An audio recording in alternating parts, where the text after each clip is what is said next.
무릎이 아파지기 시작하면 대부분 이렇게 말합니다. 나이가 들어서 그렇다. 연골이 닳아서 어쩔 수 없다. 그래서 통증이 생기면 운동을 줄이거나 파스를 붙이거나 약부터 찾게 됩니다. 하지만 여기서 거의 아무도 신경 쓰지 않는 게 있습니다. 매일 먹는 음식입니다. 무릎 통증은 갑자기 어느 날 생기는 문제가 아닙니다. 오랜 시간 쌓인 결과입니다. 조금씩 쌓인 염증, 반복되는 자극, 회복되지 못한 관절. 이 과정에 음식이 깊게 관여합니다. 무릎 통증의 핵심은 단순히 뼈 문제가 아닙니다. 염증 문제입니다. 관절이 아픈 이유는 관절 안에서 작은 불이 계속 타고 있기 때문입니다. 이 불이 커질수록 통증은 예민해지고 붓고 걷는 게 불편해집니다. 그리고 이 염증의 크기를 매일 키우는 것도 줄이는 것도 바로 음식입니다. 많은 분들이 관절염을 기계적인 마모라고만 생각합니다. 연골이 닳으면 아픈 거라고 말이죠. 하지만 실제로는 연골이 조금 닳아도 통증이 거의 없는 사람이 있고 연골 손상이 크지 않아도 극심한 통증을 느끼는 사람도 있습니다. 이 차이를 만드는 게 염증 반응입니다. 몸속 염증 수치가 높을수록 같은 자극에도 통증은 훨씬 크게 느껴집니다. 문제는 우리가 무심코 먹는 음식이 이 염증을 계속 자극한다는 점입니다. 특히 나이가 들수록 몸은 예전처럼 염증을 빨리 끄지 못합니다. 회복 속도는 느려지고 염증은 오래 남습니다. 그런데 여기에 염증을 키우는 식사가 더해지면 무릎은 쉴 틈이 없어집니다. 기름진 음식, 단 음식, 정제된 탄수화물. 이런 음식은 먹는 순간엔 편하지만 몸속에서는 염증을 키우는 연료가 됩니다. 반대로 어떤 음식은 염증을 가라앉히는 역할을 합니다. 약처럼 즉각적이지는 않지만 매일 쌓이면서 몸의 상태를 바꿉니다.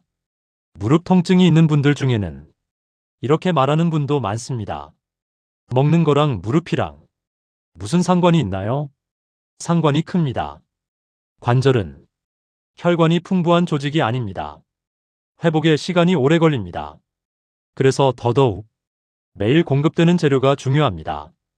좋은 재료가 들어오면 회복은 느려도 조금씩 나아집니다. 나쁜 재료가 들어오면 회복은 멈추고 통증은 고착됩니다. 무릎 통증이 몇 달째 이어진다면 이미 생활 전반이 관절에 불리한 방향으로 흘러가고 있을 가능성이 큽니다. 운동만의 문제가 아닙니다. 체중만의 문제도 아닙니다. 식습관이 통증의 바닥을 만들고 있는 경우가 많습니다. 특히 중년 이후에는 예전과 같은 식사가 그대로 통증으로 돌아옵니다. 젊을 땐 괜찮았던 음식이 이제는 관절에 부담이 됩니다. 이걸 몸이 달라졌다고 표현합니다. 무릎 통증은 몸이 보내는 경고입니다. 이제는 관리 방식이 달라져야 한다는 신호입니다. 그 관리의 시작이 바로 음식입니다. 오늘부터 무릎에 좋은 음식을 먹으면 내일 당장 통증이 사라지지는 않습니다. 하지만 지금처럼 계속 먹으면 앞으로 통증은 더 자주, 더 오래, 더 깊어질 가능성이 큽니다. 그래서 지금부터가 중요합니다. 무릎 통증을 운명처럼 받아들이기 전에 조절 가능한 것부터 바꿔야 합니다. 약이 아니라, 수술이 아니라 매일의 선택부터입니다. 이제부터 어떤 음식이 무릎 염증을 낮추는지, 어떤 음식이 통증을 키우는지 하나씩 짚어보겠습니다. 무릎은 관리가 늦을수록 회복이 더딥니다. 하지만 지금부터라도 방향을 바꾸면 통증의 강도는 충분히 달라질 수 있습니다. 이 이야기가 그 시작이 되길 바랍니다. 무릎 통증을 줄이기 위해 가장 먼저 봐야 할 것은 염증입니다. 염증은 아프기 위해 생기는 것이 아닙니다. 몸을 보호하기 위한 반응입니다. 문제는 이 염증이 필요 이상으로 오래 지속될 때입니다. 무릎 관절 안에서 염증이 계속 남아있으면 통증은 습관처럼 굳어집니다. 그래서 무릎 통증 관리의 출발점은 염증을 낮추는 것입니다. 여기서 음식의 역할이 본격적으로 드러납니다. 염증을 낮추는 음식에는 공통점이 있습니다. 몸에 들어와서 자극을 주지 않습니다. 조용히 작용합니다. 대표적인 특징은 자연에 가까운 식재료입니다. 가공이 적고 색이 살아있고 기름기가 과하지 않은 음식입니다. 먼저 식탁에서 가장 쉽게 바꿀 수 있는 것부터 보겠습니다. 기름입니다. 우리가 흔히 쓰는 튀김 기름이나 가공식품 속 기름은 염증을 키우는 쪽에 가깝습니다. 반대로 식물성 지방 중 일부는 염증을 가라앉히는 데 도움을 줍니다. 기름의 문제는 양보다 종류입니다. 같은 칼로리라도 어떤 기름이 들어왔느냐에 따라 몸의 반응은 완전히 달라집니다. 무릎 통증이 있는 분들은 기름을 줄이기보다 기름을 바꾸는 것이 훨씬 현실적인 선택입니다. 다음은 생선입니다. 특히 등푸른 생선은 염증 관리에서 빠지지 않습니다. 이유는 단순합니다. 몸속 염증 신호를 과도하게 증폭시키는 경로를 차단해주기 때문입니다. 약처럼 느껴지지 않지만 꾸준히 먹는 사람과 그렇지 않은 사람의 차이는 시간이 지날수록 분명해집니다. 무릎이 자주 붓고 아침에 뻣뻣한 분들은 이 차이를 더 크게 느낍니다. 채소도 중요합니다. 그 중에서도 색이 진한 채소는 염증 조절에 핵심적인 역할을 합니다. 초록색, 주황색, 보라색. 이 색은 몸속에서 항산화 작용을 합니다. 항산화란 염증으로 생기는 손상을 정리해주는 과정입니다. 무릎 관절은 손상이 생겨도 회복이 느립니다. 그래서 손상이 커지기 전에 정리해주는 음식이 필요합니다. 채소를 먹는 이유는 비타민 때문만이 아닙니다. 염증 뒤처리를 도와주는 역할 때문입니다. 과일은 조심해서 접근해야 합니다. 과일은 건강하다는 이미지가 강하지만 무릎 통증이 있는 분들에겐 종류와 양이 중요합니다. 당분이 많은 과일을 한꺼번에 많이 먹으면 오히려 염증을 자극할 수 있습니다. 그래서 과일은 디저트처럼 먹기보다는 식사의 일부로 소량을 나눠 먹는 방식이 좋습니다. 통곡물도 염증 관리에 도움이 됩니다. 정제된 탄수화물은 혈당을 빠르게 올리고 염증 반응을 키웁니다. 반면 통곡물은 혈당 상승을 완만하게 만들어 관절 부담을 줄여줍니다. 무릎 통증이 있는 분들이 밥을 무조건 줄이려고 하는데 그보다 중요한 건 밥의 형태입니다. 흰쌀 위주의 식사보다 조금 거친 곡물이 섞인 식사가 관절에는 훨씬 유리합니다. 단백질도 빼놓을 수 없습니다. 무릎 관절을 이루는 조직은 대부분 단백질로 구성되어 있습니다. 단백질이 부족하면 회복 자체가 지연됩니다. 다만 기름진 고기 위주의 단백질은 염증 관리에는 불리할 수 있습니다. 그래서 조리법이 중요합니다. 굽고 튀기는 방식보다 삶거나 찌는 방식이 무릎 통증 관리에는 적합합니다. 여기서 중요한 점이 하나 있습니다. 염증을 낮추는 음식은 단기간에 효과를 보려고 하면 실망하기 쉽습니다. 이 음식들의 진짜 효과는 누적됩니다. 하루 이틀이 아니라 몇 주, 몇 달에 걸쳐 몸의 기본 상태를 바꿉니다. 무릎 통증이 조금씩 덜 예민해지고 붓는 횟수가 줄고 통증이 오래가지 않게 됩니다. 이 변화는 아주 서서히 옵니다. 그래서 많은 분들이 중간에 포기합니다. 하지만 여기서 멈추지 않고 계속 유지한 사람들은 분명히 말합니다. 예전보다는 확실히 덜 아프다. 염증을 낮추는 식사는 무릎을 완전히 새 것처럼 만들어주지는 않습니다. 하지만 통증의 바닥을 끌어올려줍니다. 이 차이는 생활의 질에서 크게 드러납니다. 이제 다음으로는 무릎 연골 자체를 어떻게 지킬 수 있는지 그 이야기를 이어가 보겠습니다. 무릎 통증 이야기를 하다 보면 자주 나오는 말이 있습니다. 연골이 닳았다. 연골이 없어졌다. 그래서 연골을 어떻게든 살려야 한다고 생각하게 됩니다. 하지만 여기서 하나 짚고 가야 할 점이 있습니다. 연골은 다시 자라나는 조직이 아닙니다. 한번 많이 손상되면 완전히 회복되기는 어렵습니다. 그렇다고 해서 아무것도 할 수 없는 건 아닙니다. 연골을 새로 만드는 것보다 더 중요한 목표가 있습니다. 지금 남아있는 연골을 얼마나 오래 지켜낼 수 있느냐입니다.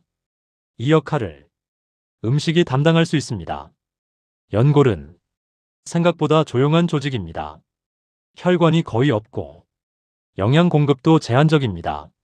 그래서 한번 손상이 시작되면 회복이 느리고 악화는 빠릅니다. 이때 필요한 것이 연골이 버틸 수 있는 환경을 만들어주는 것입니다. 그 환경의 핵심이 바로 영양입니다. 연골을 지탱하는데 가장 기본이 되는 것은 단백질입니다. 연골은 콜라겐이라는 단백질 구조로 이루어져 있습니다. 단백질 섭취가 부족하면 연골뿐 아니라 주변 조직의 회복도 함께 느려집니다. 무릎 통증이 있는 분들 중에 식사를 줄이면서 단백질까지 부족해지는 경우가 의외로 많습니다. 체중을 줄이겠다고 밥만 줄이다 보면 몸은 회복 재료를 공급받지 못합니다. 그 결과 통증은 더 오래 갑니다. 단백질은 양도 중요하지만 형태도 중요합니다. 지방이 과도하게 붙은 고기보다는 부담이 적은 형태가 무릎에는 유리합니다. 소화에 부담을 주지 않고 염증을 자극하지 않는 방식이 중요합니다. 다음으로 중요한 것이 미네랄입니다. 연골은 단백질만으로 버텨주는 조직이 아닙니다. 뼈와 관절을 연결하는 과정에서 여러 미네랄이 균형을 이뤄야 합니다. 이 균형이 깨지면 관절은 쉽게 흔들립니다. 특히 무릎 통증이 있는 분들 중에는 뼈보다 관절 주변이 먼저 약해지는 경우가 많습니다. 이때 식단이 지나치게 단순하면 미네랄 공급이 자연스럽게 부족해집니다. 연골은 하루아침에 무너지지 않습니다. 조금씩 버티는 힘을 잃어갑니다. 그래서 지금 먹는 음식이 당장 통증으로 드러나지 않아도 미래의 무릎 상태를 결정합니다. 여기서 지방 이야기를 다시 짚어야 합니다. 지방은 무조건 나쁜 것이 아닙니다. 관절에는 윤활 작용이 필요합니다. 이 윤활 환경이 나쁘면 같은 움직임에도 마찰은 커지고 통증은 빨라집니다. 문제는 어떤 지방이 들어오느냐입니다. 과도하게 가공된 지방은 윤활이 아니라 염증을 남깁니다. 반면 몸이 인식할 수 있는 지방은 관절 환경을 보다 부드럽게 만듭니다. 이 차이는 걸을 때, 계단을 오를 때, 앉았다 일어날 때 조금씩 체감됩니다. 그리고 비타민도 중요합니다. 비타민은 연골을 직접 만들지는 않지만 회복 과정에 반드시 필요한 조력자입니다. 특히 손상이 반복되는 관절에서는 회복을 도와주는 환경이 필수입니다. 비타민이 부족하면 회복 신호가 제대로 작동하지 않습니다. 그 결과 같은 자극에도 회복은 늦어지고 통증은 길어집니다. 여기서 중요한 점이 있습니다. 이 모든 영양소는 하나만 챙긴다고 의미가 커지지 않습니다. 연골은 균형의 결과입니다. 단백질만 많아도 안 되고 미네랄만 많아도 부족합니다. 그래서 특정 음식 하나에 기대는 방식은 오래가지 않습니다. 무릎을 지키는 식사는 구성이 중요합니다. 매 끼니마다 조금씩 여러 재료가 겹쳐 들어오는 구조가 가장 안정적입니다. 이 방식은 화려하지 않습니다. 즉각적인 효과도 크지 않습니다. 하지만 몇 달이 지나면 차이는 분명해집니다. 통증이 시작되는 시점이 늦어지고 회복되는 속도가 조금씩 빨라집니다. 연골을 지킨다는 것은 통증을 없앤다는 의미보다 통증이 악화되지 않게 막아준다는 의미에 가깝습니다. 이 차이를 이해하면 식사의 방향도 달라집니다. 이제 다음으로는 아무리 좋은 음식을 먹어도 무릎 통증을 악화시키는 식습관은 무엇인지 그 이야기를 이어가겠습니다. 무릎에 좋다는 음식을 열심히 챙겨 먹는데도 통증이 줄지 않는 분들이 있습니다. 이런 경우에는 무엇을 먹었느냐보다 무엇을 계속 먹고 있느냐를 먼저 봐야 합니다. 무릎 통증을 서서히 악화시키는 음식은 대부분 눈에 띄지 않습니다. 자극적이지도 않고 먹고 나서 바로 아프지도 않습니다. 그래서 더 위험합니다. 대표적인 것이 정제된 탄수화물입니다. 흰빵, 흰쌀, 밀가루 음식. 이 음식들은 빠르게 소화되고 혈당을 급격히 올립니다. 혈당이 급하게 오르면 몸은 염증 신호를 쉽게 켭니다. 무릎 관절은 이 변화에 민감합니다. 당장은 배가 편할 수 있지만 몇 시간 뒤 관절은 더 예민해집니다. 단 음식도 마찬가지입니다. 달콤한 간식은 스트레스를 줄여주는 것처럼 보이지만 관절 입장에서는 염증을 키우는 자극입니다. 특히 저녁 시간의 단 음식은 무릎 통증을 다음 날까지 끌고 갑니다. 아침에 일어났을 때 무릎이 더 뻣뻣하다면 전날 먹은 음식이 영향을 줬을 가능성이 큽니다. 가공식품도 무릎에는 불리합니다. 햄, 소시지, 즉석식품. 이런 음식은 염증을 직접 키우기보다 몸의 회복 능력을 떨어뜨립니다. 무릎이 회복될 틈을 주지 않는 구조입니다. 겉으로는 칼로리가 높지 않아 보여도 관절에는 지속적인 부담이 됩니다. 기름진 음식도 조심해야 합니다. 기름 자체가 아니라 조리 방식이 문제입니다. 튀기고 여러 번 가열된 기름은 몸속에서 염증 반응을 오래 남깁니다. 무릎 통증이 있는 분들이 외식을 하고 나서 유난히 무릎이 불편한 날이 있다면 이 때문인 경우가 많습니다. 술도 빼놓을 수 없습니다. 소량이라도 자주 마시는 술은 관절 회복을 방해합니다. 술은 염증을 키우기도 하지만 연골 주변 조직에 재생 신호를 흐리게 만듭니다. 그래서 무릎 통증이 있는 분들 중에는 술을 줄이기만 해도 통증의 빈도가 눈에 띄게 줄어드는 경우가 있습니다. 여기서 중요한 점이 하나 있습니다. 이 음식들은 한 번 먹는다고 바로 문제를 만들지 않습니다. 문제는 반복입니다. 좋은 음식을 먹으면서도 이런 음식이 식사 사이사이에 계속 끼어 있으면 염증은 좀처럼 내려가지 않습니다. 그래서 무릎 통증 관리에서는 추가보다 제거가 먼저인 경우가 많습니다. 무릎에 좋은 음식을 하나 더 얻는 것보다 통증을 키우는 음식을 하나 덜 먹는 쪽이 효과가 빠를 수 있습니다. 특히 통증이 심한 날, 붓기가 느껴지는 날에는 이 원칙이 더 중요합니다. 그날의 선택이 다음날 무릎 상태를 거의 그대로 결정합니다. 이제 이런 음식들을 완전히 끊어야 하느냐고 묻는 분들도 있습니다. 그럴 필요는 없습니다. 중요한 건 빈도와 타이밍입니다. 관절이 이미 예민해진 상태라면 조금만 자극이 와도 통증은 크게 반응합니다. 그래서 무릎이 편한 날과 불편한 날의 차이를 만드는 기준이 필요합니다. 이 기준을 하루 식사 안에서 어떻게 적용할 수 있는지 자연스럽게 살펴보겠습니다. 무릎 통증 관리는 거창한 계획에서 시작되지 않습니다.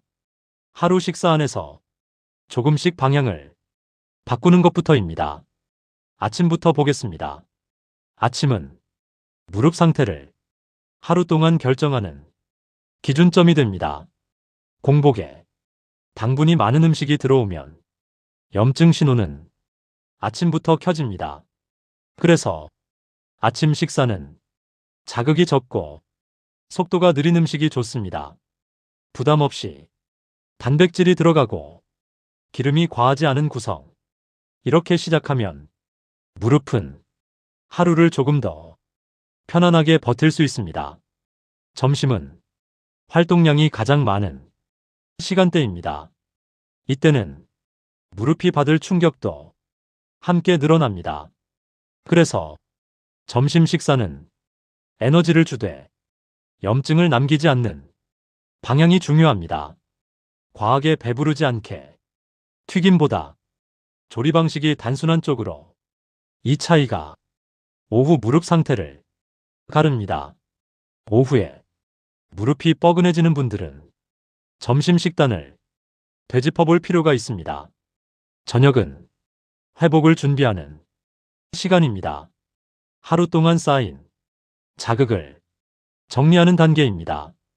이때 기름지고 짠 음식이 들어오면 회복은 미뤄집니다. 무릎 통증이 있는 분들일수록 저녁은 가볍고 천천히 먹는 게 좋습니다. 저녁 식사의 질은 다음날 아침 무릎 상태로 그대로 이어집니다. 그래서 아침에 무릎이 편하면 전날 저녁을 잘 먹었다고 봐도 됩니다. 간식도 중요한 변수입니다. 배고픔보다 습관으로 먹는 간식이 무릎에는 더 큰 영향을 줍니다. 특히 단 음료, 과자, 빵류는 짧은 만족 대신 긴 통증을 남깁니다. 간식을 완전히 없애기보다 무릎이 불편한 날엔 한 번 더 생각하는 게 좋습니다. 지금 먹는 이 간식이 오늘 밤 내 무릎을 더 불편하게 만들지는 않을지. 외식할 때도 기준은 같습니다. 완벽하게 먹으려고 하면 지치기 쉽습니다. 대신 무릎에 가장 부담이 되는 조합만 피하면 됩니다. 튀김과 단 음식이 겹치는 메뉴, 기름과 술이 함께 오는 자리. 이런 선택만 줄여도 무릎은 분명히 반응합니다. 무릎 통증 관리는 참을성의 문제가 아닙니다. 계속 버티는 것이 아니라 덜 자극받는 방향으로 환경을 바꾸는 일입니다. 음식은 그 환경을 만드는 가장 현실적인 수단입니다. 약처럼 즉각적이지는 않지만 매일 반복되기 때문에 영향은 큽니다. 오늘 하루의 식사가 내일의 무릎을 만듭니다. 그리고 그 하루가 쌓이면 통증의 기준선이 달라집니다. 무릎은 지금 상태로 멈춰 있는 게 아니라 어느 쪽으로든 움직이고 있습니다. 조금씩 나빠지거나 조금씩 나아지거나 그 방향을 결정하는 선택이 바로 식사입니다. 이 좋은 정보를 주변에 꼭 널리 알려주시고 구독 버튼과 좋아요 버튼 그리고 알림 설정까지 부탁드리겠습니다.